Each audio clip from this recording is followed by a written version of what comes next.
दोस्तों, आपका ज्ञान शुक्ला लर्निंग में स्वागत है। आज हम एक ऐसे महापुरुष के बारे में बात कर रहे हैं जिन्होंने ज्ञान के प्रकाश से न केवल भारत बल्कि पूरे विश्व को ज्ञानमय किया। जिनका व्यक्तित्व इतना प्रतिभाशाली था कि उनके चाहने वाले, उनको मानने वालों की संख्या न केवल भारत में बल्कि पूरे विश्व में करोड़ों में है। ऐसा व्यक्तित्व जिन्होंने पहली बार अंतर्राष्ट्रीय मंच पर भारत को रिप्रेजेंट किया। जी हाँ, हम बात कर रहे हैं स्वामी विवेकानंद जी के बारे में। तो चलिए जानते हैं उनका जीवन दर्शन और शैक्षिक दर्शन। स्वामी विवेकानंद का जन्म 12 जनवरी 1863 को कोलकाता में एक बंगाली परिवार में हुआ था। स्वामी जी का जो जन्म हुआ था 12 जनवरी 1863 को कोलकाता में हुआ था। ठीक है। और एक बात है, 12 जनवरी को हम युवा दिवस के रूप में मनाते हैं। ठीक है। और ये कब से मनाना स्टार्ट किया था हमने? सन 1984 से। इनका वास्तविक नाम नरेंद्र नाथ दत्त था। जो विवेकानंद था, इनका पहले नाम क्या था? नरेंद्र नाथ दत्त था। पिता का नाम विश्वनाथ दत्त था। इनके पिताजी का नाम क्या था? विश्वनाथ दत्त, जो कलकत्ता उच्च न्यायालय में वकील थे। जो इनके पिताजी थे कलकत्ता उच्च न्यायालय में वकील थे। माता का नाम भुवनेश्वरी देवी था। इनके गुरु रामकृष्ण परमहंस थे। उन्होंने नरेंद्र नाथ दत्त को विवेकानंद का नाम दिया। जो इनके गुरु रामकृष्ण परमहंस थे, इन्होंने नरेंद्र नाथ दत्त को क्या विवेकानंद का नाम दिया था। इन्होंने रेजिडेंसी कॉलेज से इतिहास, साहित्य एवं दार्शनिक परंपरा में उच्च अध्ययन किया। इनका जो उच्च अध्ययन हुआ कहाँ हुआ? रेजिडेंसी कॉलेज में हुआ, इतिहास, साहित्य और दार्शनिक परंपरा में। ठीक है। स्वामी जी को साइक्लोनिक हिंदू के नाम से भी जाना जाता है। जो स्वामी जी को साइक्लोनिक हिंदू भी कहा जाता था। और ये एक पेपर में मैंने क्वेश्चन देखा भी था कि पूछा गया था कि साइक्लोनिक हिंदू किसे कहा जाता है? किसको कहा जाता है? स्वामी विवेकानंद जी को। इन्होंने रामकृष्ण मिशन की स्थापना 1 मई 1897 में की। स्वामी जी ने रामकृष्ण मिशन की स्थापना जो की थी 1 मई 1897 की थी। अब रामकृष्ण मिशन के बारे में थोड़ा सा बता देता हूँ। ये एक ऐसी संस्था है जो दीन पीड़ित लोगों की हेल्प करती है। और ये उस समय स्थापित होने वाली क्या थी? अपने आप में एक विशेष संस्था थी।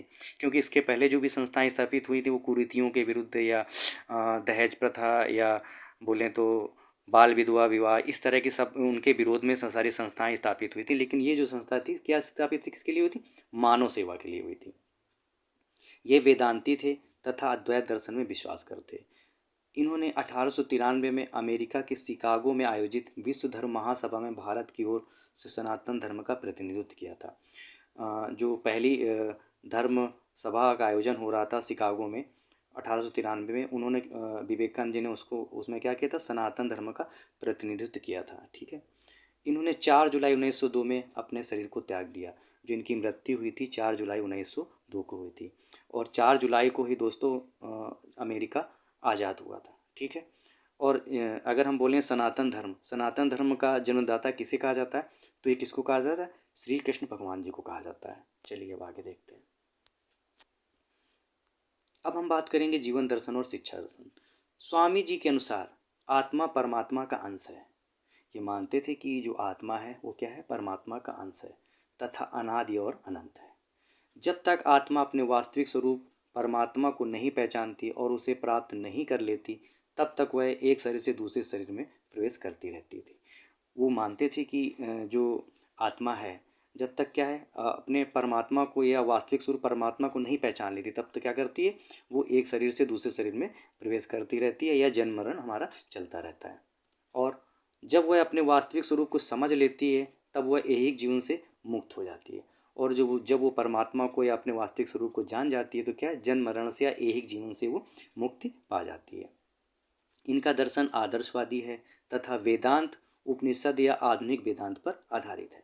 तो इनका दर्शन कैसा है आपका? आदर्शवादी है। और किस पे आधारित है? वेदांत, उपनिषद या आधुनिक वेदांत पर आधारित है।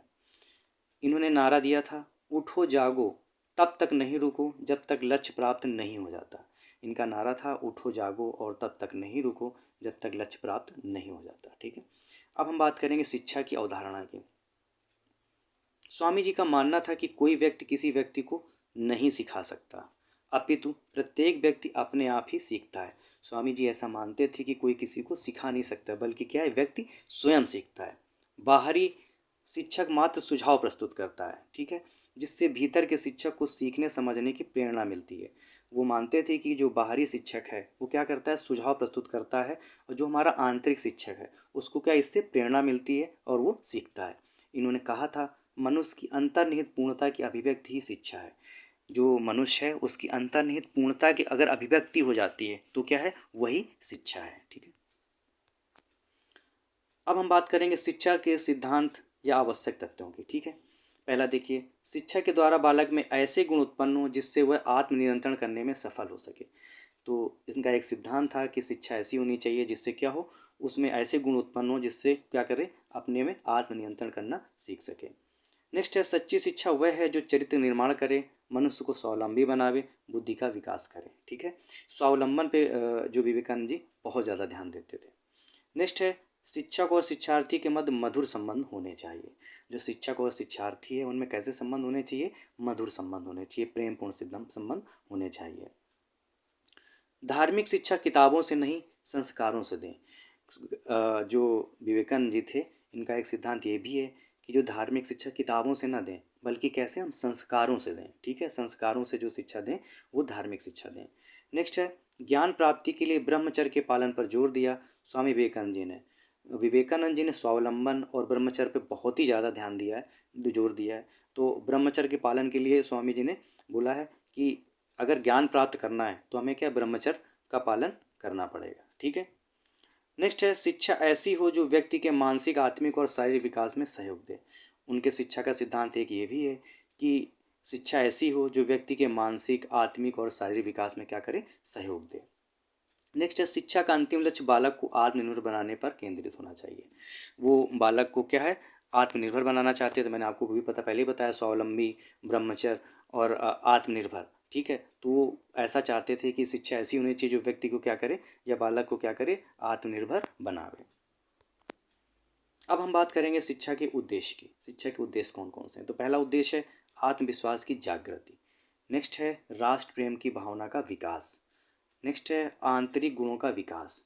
फिर इसके बाद चारित्रिक विकास, शारीरिक और मानसिक प्रगति, जीवन की आवश्यकताओं की पूर्ति, उत्तम नागरिकों का निर्माण, धार्मिक प्रवृत्ति का विकास। ये सब क्या है, शिक्षा के उद्देश्य थे विवेकानंद जी के अनुसार। ठीक है, अब हम बात करेंगे पाठ्यक्रम की। स्वामी जी ने अंग्रेजी और संस्कृत के अध्ययन पर विशेष बल दिया क्योंकि शत्रु को पराजित करने के लिए ढाल व तलवार की आवश्यकता होती है।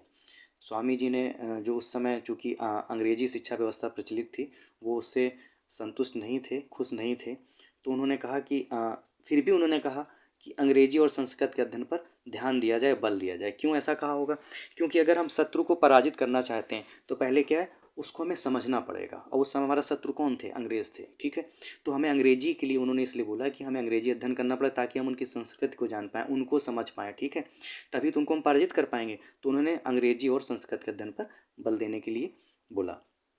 इसके साथ साथ उन्होंने भूगोल, कृषि विज्ञान, व्यवसाय तथा स्त्रियों के लिए गृह विज्ञान, कला, सिलाई, पाक कला, शिशुपालन आदि के अध्ययन पर बल दिया जिससे आदर्श नारियां बन सकें।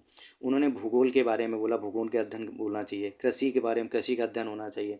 ठीक है, व्यवसाय के लिए भी बोला, व्यवसाय को भी पाठ्यक्रम में शामिल किया जाना चाहिए। स्त्रियों के लिए उन्होंने गृह विज्ञान, कला, सिलाई, पाक कला, शिशुपालन आदि के अध्ययन पर बल दिया क्योंकि इससे क्या कि नारियां वो क्या करेंगी, आदर्श नारियां बन सकें। नेक्स्ट है शिक्षण विधियाँ। अब हम शिक्षण विधियों के बारे में बात करेंगे। तो उन्होंने बोला ब्रह्मचर्य, क्योंकि इससे छात्र की एकाग्र शक्ति तथा स्मरण शक्ति बढ़ती है। शिक्षण विधियों में ब्रह्मचर्य को उन्होंने क्यों बोला कि ब्रह्मचर्य को पालन कैसे किया जाता है, हम सीखें कि ब्रह्मचर्य हम कैसे अपना बरकरार रख सकते हैं। उन्होंने शिक्षण विधियों में ब्रह्मचर्य को बोला, इससे क्या होगा, छात्र की एकाग्र शक्ति और स्मरण शक्ति बढ़ती है। नेक्स्ट है इन्होंने गुरुकुल प्रणाली, योग विधि, व्याख्यान विधि, तर्क विधि, विचार विमर्श विधि, उपदेश विधि, अनुकरण विधि, निर्देशन एवं परामर्श विधि का भी समर्थन किया। ठीक है, लेकिन ब्रह्मचर्य देखिए यहाँ पे भी आया, तो ब्रह्मचर्य पे और स्वावलंबन पे ये बहुत ज़्यादा ध्यान देते हैं। नेक्स्ट बात करेंगे अनुशासन की। अनुशासन में ब्रह्मचर्य, एकाग्रता के लिए ध्यान प्राणायाम, धार्मिक शिक्षा और सामाजिक अनुशासन, आत्मानुशासन और चैत्य निर्माण। ठीक है, देखिए ब्रह्मचर्य फिर आया क्योंकि हमें अनुशासित तभी हम रह सकते हैं अगर हम ब्रह्मचर्य का पालन करें। तो क्योंकि हमारे उससे क्या होगा, इंद्रियों को हम कंट्रोल कर सकते हैं। ठीक है, अनुशासित कर सकते हैं। नेक्स्ट है एकाग्रता के लिए ध्यान या प्राणायाम। एकाग्र रहने के लिए क्या होगा, इन्होंने ध्यान और प्राणायाम बताया। धार्मिक शिक्षा और सामाजिक अनुशासन की भी इन्होंने बात कही। आत्मानुशासन और चरित्र निर्माण की इन्होंने बात करी। मतलब हमारा अनुशासन कैसा होना चाहिए।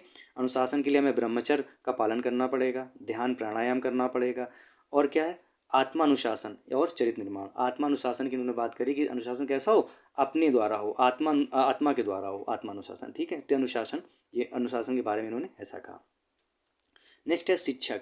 स्वामी जी ने शिक्षक को छात्र का पथ प्रदर्शक बताते हुए कहा कि शिक्षा दार्शनिक मित्र तथा पथ प्रदर्शक है।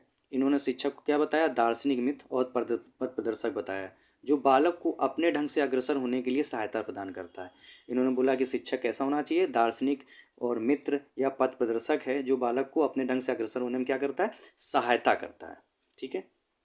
नेक्स्ट है बालक। बालक के बारे में उन्होंने क्या बोला, विवेकानंद जी बालकों को अध्ययन प्रक्रिया का केंद्र बिंदु मानते हुए उन्हें स्वयं विकसित होने की प्रेरणा देते हुए कहते हैं। विवेकानंद जी ने क्या माना, अध्ययन प्रक्रिया में बालक को केंद्र बिंदु माना है, केंद्र बिंदु माना है। ठीक है। उन्हें कहते हैं, अपने अंदर जाओ और उपनिषदों को अपने से बाहर निकालो। तुम सबसे महान पुस्तक हो जो कभी थी अथवा होगी। जब तक अंतरात्मा नहीं खुलती, समस्त बाह्य शिक्षण व्यर्थ है। उन्होंने क्या बोला कि आपके अंदर ही ज्ञान छुपा हुआ है, आपको क्या करना है, उसको बाहर निकालना है। तभी तो उन्होंने ऐसा बोला कि अपने अंदर जाओ, उपनिषदों को अपने से बाहर निकालो, तुम सबसे महान पुस्तक हो जो कभी थी अथवा होगी। ठीक है। जब तक अंतरात्मा नहीं खुलती, समस्त बाह्य शिक्षण व्यस्त है। मतलब जब तक आप सीखना नहीं चाहोगे या आपका ज्ञान अंदर से नहीं निकलेगा, नहीं प्रपुष्टित होगा, तब तक क्या होगा, आपका शिक्षण जो क्या होगा, व्यर्थ होगा। अब हम बात करेंगे किताबों की। किताबें कौन कौन सी थी। कर्मयोग, राजयोग, ज्ञान योग, भक्ति योग, प्रेम योग, मैं समाजवादी हूँ मेरे गुरु। जिसमें क्या है, मैं समाजवादी हूँ, बहुत इंपॉर्टेंट बुक है। एक पेपर में पूछी गई थी, उसमें राम मनोहर लोहिया भी ऑप्शन था, लोगों ने राम मनोहर लोहिया ही लगाया था क्योंकि वो समाजवादी थे। ठीक है। तो ये इनकी बहुत इंपॉर्टेंट किताब है। अब हम बात करें कुछ मुख्य बातों की। स्वामी विवेकानंद में जो मुख्य बातें हैं उनके जीवन दर्शन या शैक्षिक दर्शन में, उन्होंने कहा था, वर्तमान शिक्षा प्रणाली केवल क्लर्क पैदा करने की मशीनरी मात्र है। प्रचलित शिक्षा को निषेधात्मक शिक्षा कहा था, क्योंकि उस समय की वर्तमान जो शिक्षा प्रणाली थी वो क्या सिर्फ क्लर्क ही पैदा कर रही थी, इसलिए उन्होंने क्या बोला था, उसको निषेधात्मक शिक्षा कहा था। 12 जनवरी को युवा दिवस के रूप में मनाया जाता है। कब से, 1984 से, हमने आपको पहले बताया। नेक्स्ट है सिस्टर निवेदिता, जो कि एक आयरिश महिला थी, इनकी शिष्या थी। ये सिस्टर निवेदिता थी जो कि आयरलैंड की थी, वो इनकी क्या थी, शिष्या थी। स्वामी जी को नौ हिंदू जागरण का संस्थापक भी कहा जाता है। नौ हिंदू जागरण का संस्थापक किसको कहा जाता है, स्वामी जी को कहा जाता है। स्वामी जी मानवता को सबसे बड़ा धर्म मानते थे, तभी तो उन्होंने रामकृष्ण मिशन जैसी संस्था की स्थापना करी थी, क्योंकि मानवता को वो क्या सबसे बड़ा धर्म मानते थे।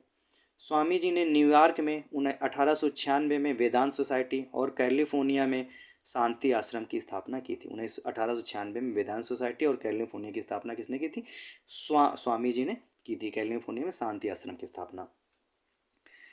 इनके बारे में सुभाष चंद्र बोस जी ने भी कहा था कि विवेकानंद जी आधुनिक राष्ट्रीय आंदोलन के क्या है, आध्यात्मिक पिता हैं, जो कि एक बहुत बड़ी बात उन्होंने कही थी। तो ये था हमारा विवेकानंद जी के बारे में जानकारी, जो कि मैंने आपको देने का प्रयास किया। आशा करते हैं आपको समझ में आया होगा। धन्यवाद।